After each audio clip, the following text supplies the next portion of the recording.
As you all know, earlier today there was a very significant fire at a homeless encampment at the 1100 block of East 28th Street.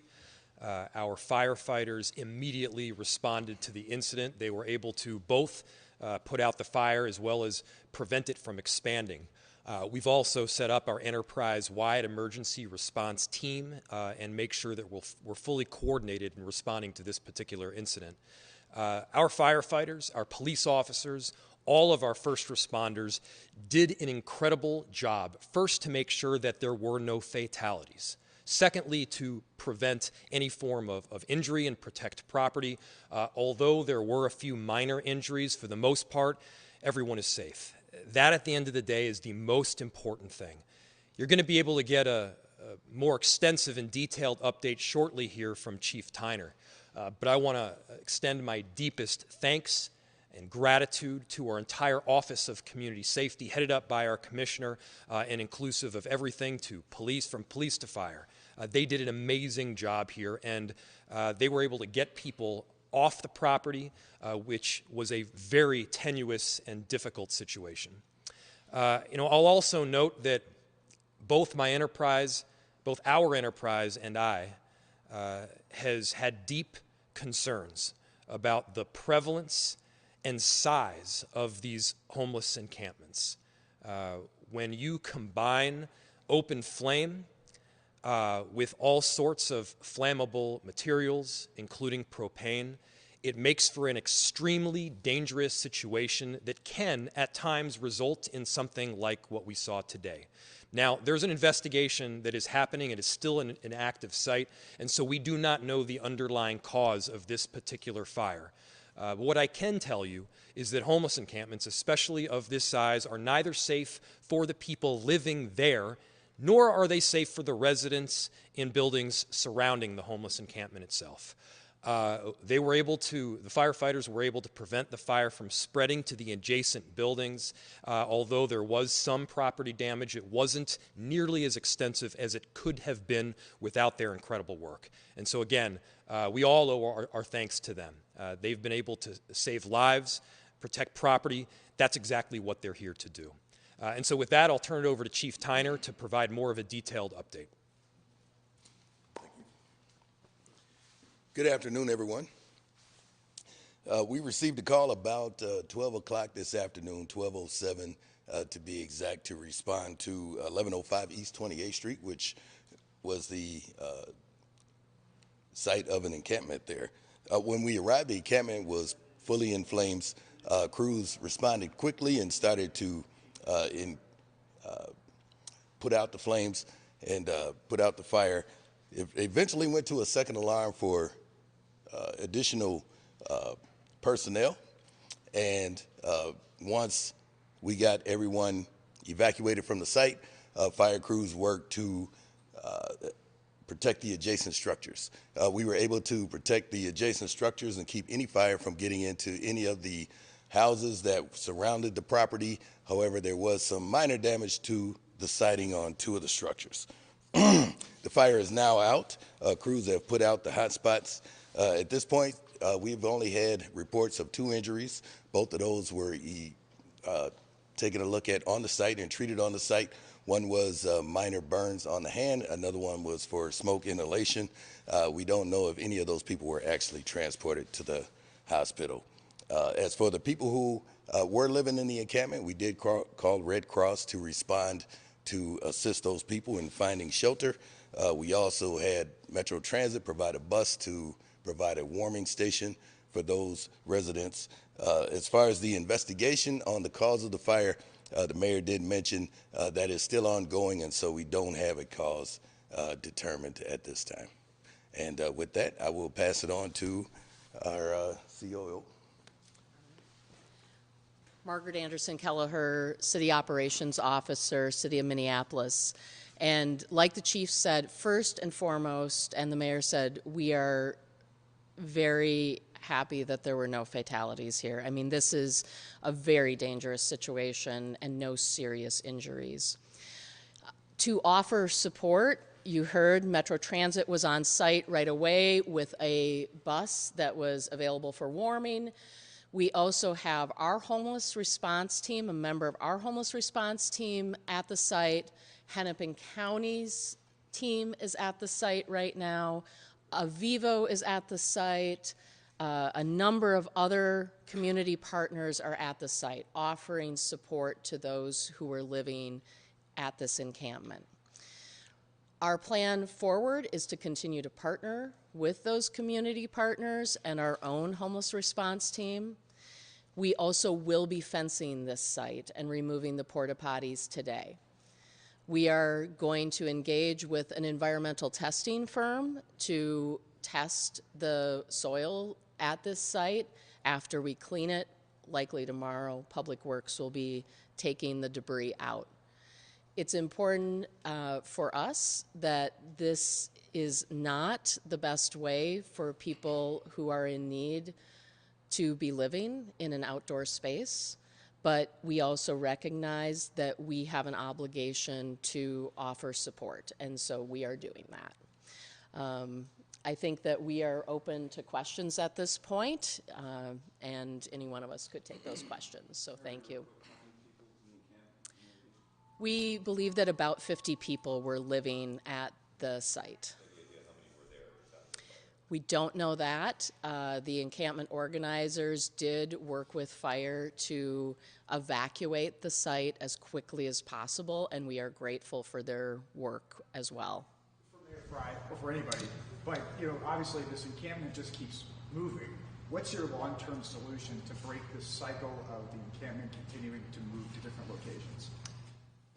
The best strategy to work through homelessness in general is to provide housing. And as I've said many, many times before, the city of Minneapolis is providing deeply affordable and supportive housing at record levels, in fact, about 6 times the amounts of deeply affordable housing that we ever have before.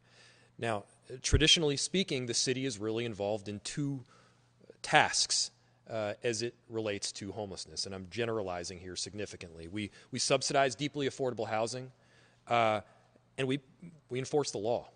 The social services organization, while we do provide some, the vast, vast majority is the county.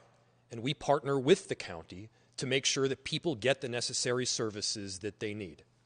Now, we've seen this many times before where a lot of times the underlying issue related to unsheltered homelessness is addiction and fentanyl. And so I'm not going to get deeply into this right now because, again, the goal of today was to provide you an update as it applies to this homeless encampment and as it applies to this fire, which could have killed a number of people. So there's not going to be any politicizing of anything here. But what I will tell you, and what I will reiterate, and I've said before, is that homeless encampments of this significant size are not safe. They're not safe for the people living at the homeless encampment. They're not safe for the surrounding neighbors. They aren't safe. And so what we are providing in both Minneapolis and Hennepin County are services to get people into shelter and then into stable and long-term housing. That's the route we need to be taking here. And the best way to get people into long-term housing, as we've seen, is not through a homeless encampment. The 50 people that were at the encampment today, is there a plan to get them into that shelter? Do you have a plan for those people? So the number I believe was provided by some of the encampment organizers, and so we don't have a firm number on that. And we at the city have entered all sorts of contracts, including the $1 million contract with Helix, which was able to get over 100 people into housing previously. And again, the issue is not exclusively related to housing. There are all sorts of other very concerning things that we have, including addiction, that impact unsheltered homelessness in our city. And to deny that is just to not be based in reality. With due respect, though, it sounds like some of these solutions are not working. There's some people who just don't want to go into a shelter. What about those folks? So the question is for those that don't want to go into shelter. So again, we do have shelter available. We cannot simply allow large-scale homeless encampments that are unsafe for both the people living there as well as the surrounding neighbors. That does not seem to be a good short, middle, or long-term option. When we have shelter spaces available, and our team has been checking pretty consistently, we have had spaces available in our Hennepin County shelter system. Shelter is the right option. I totally get that, but it seems like these shelters keep popping up over and over again, and there doesn't seem to be a solution. I think you meant homeless encampments. Yes. Was this group there? I'm sorry, I don't mean to interrupt. What about that? It just seems like we've had 4, 5, 6 of these things pop up. I know you guys are trying to work on solutions, but how do we stop this from going on and on and on? So I believe I answered the question once already. I will a second time, though. We should not be allowing large-scale homeless encampments to form because they are not safe for either the people living there or the surrounding residents. We should be providing a continuum of care where we get people into shelter, and we've dramatically expanded our shelter system in Minneapolis and in the county. We then should be getting people into long-term and affordable housing. And we need to be looking at some of the root causes here. And there are a broad range of systemic inequities that go back hundreds of years, and there is the more recent prevalence of fentanyl.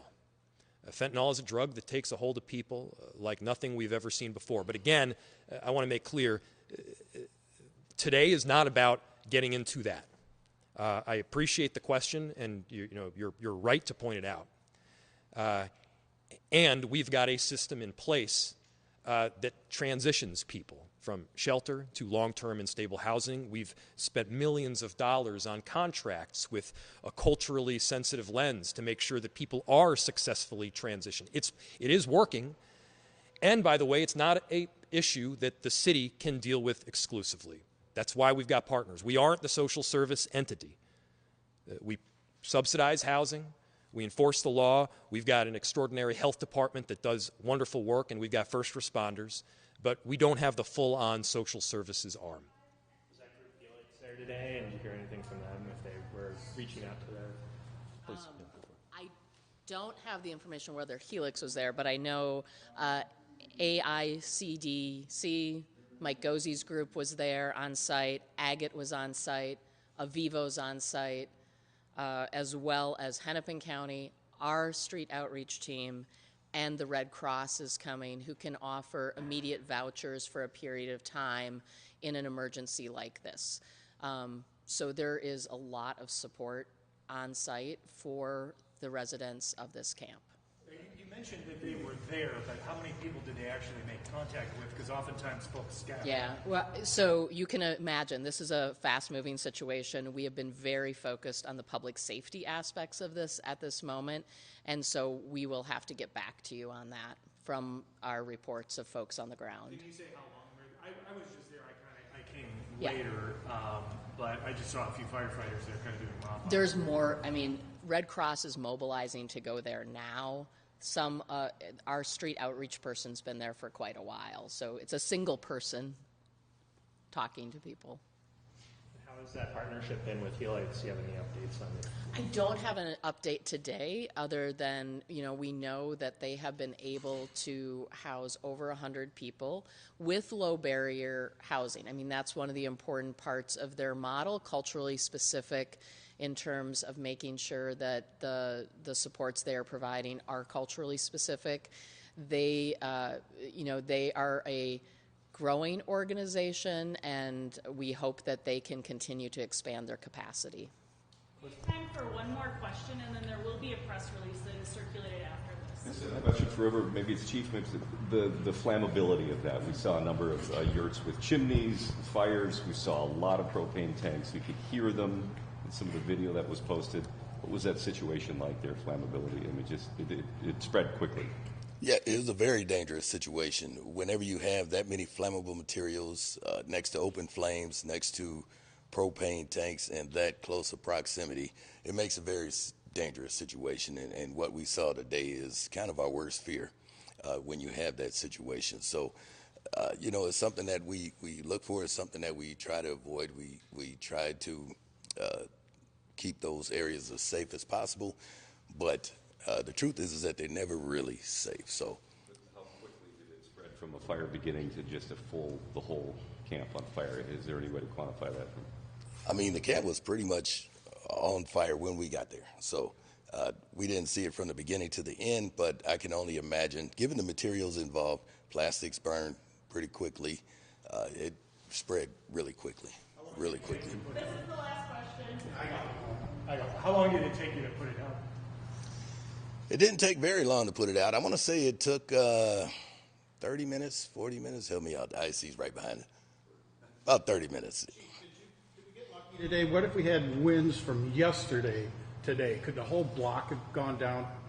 We got very lucky, yes. Winds would have complicated the situation. Even if this would have happened in the middle of the night, I think we could have had a very different outcome. So yes, I think given those factors, that would have complicated the situation immensely. Do you know if there'll be rocks placed over that site, like with some of the previous sites? So our concern is the health and safety of the site right now, and so we'll fence it. We may temporarily put some material in there, and then, like I said, we're going to engage with an environmental testing firm as quickly as possible to test the site. Okay. Thanks, everyone. Thanks so much. Thanks.